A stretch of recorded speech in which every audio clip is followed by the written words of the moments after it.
Bonjour, bienvenue dans la série sur l'électrodynamique classique. Donc on parlait de la déduction des équations macroscopiques et on discutait du tenseur moment quadripolaire qui était de trace non nulle. Alors si on définit le rayon de charge quadratique moyen via la distribution de charge moléculaire par E R carré M est égal à la somme sur J de N, de la molécule N, est égal à QJ X JN carré, où E est une unité de charge choisie en fonction de sa commodité, par exemple celle du proton. On peut écrire que Q'N alpha bêta est égal à Qn alpha bêta plus E R carré N delta alpha bêta.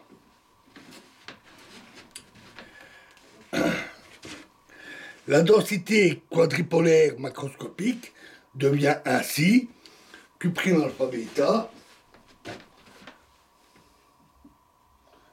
est égal à Q alpha bêta plus 1/6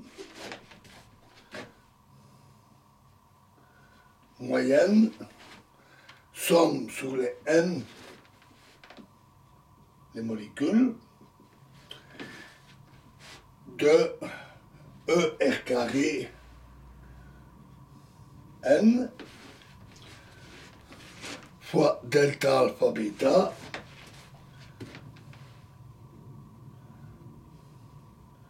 delta X moins XN.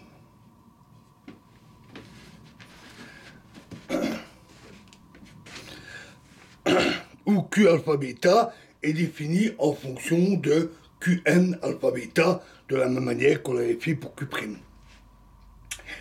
Il s'ensuit que la densité moyenne de charge microscopique, la densité que dans la densité moyenne de charge microscopique, la densité quadripolaire de trace nulle Q alpha bêta remplace la densité Q' alpha bêta et que la densité de charge ρ se trouve accrue de la quantité ρ devient ρ libre plus la moyenne de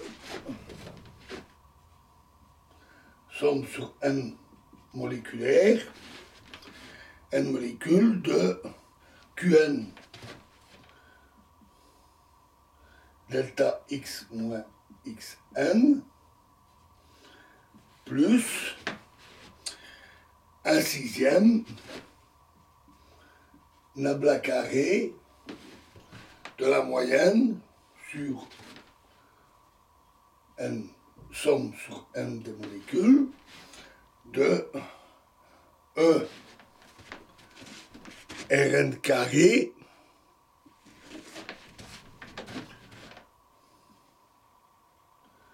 delta X moins Xn.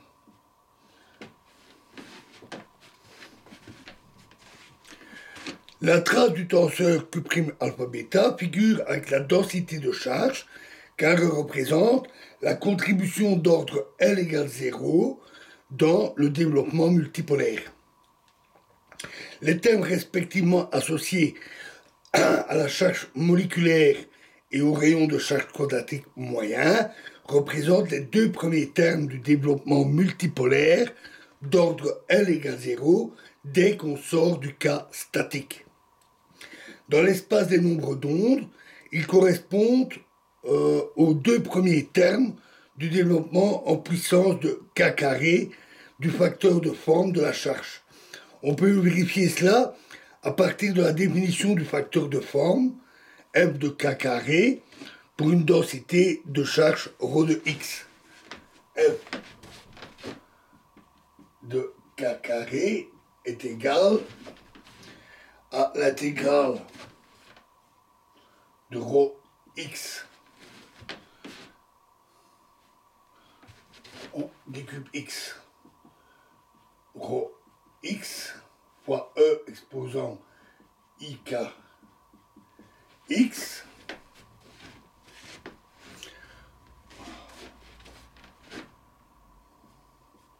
pour partie L égale 0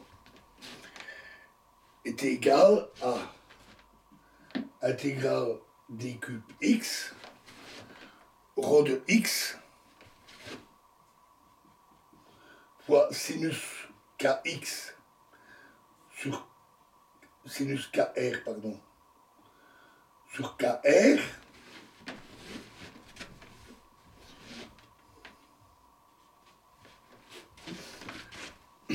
qui est environ égal à rho de x, intégrale de rho d cube x plus, pardon, moins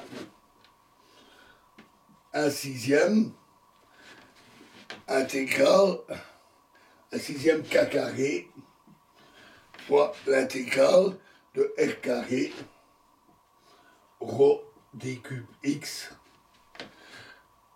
plus des termes d'ordre plus élevé.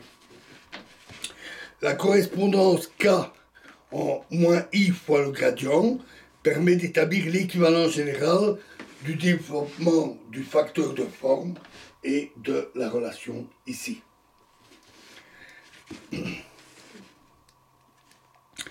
Donc voilà pour la relation entre équation microscopique et macroscopique.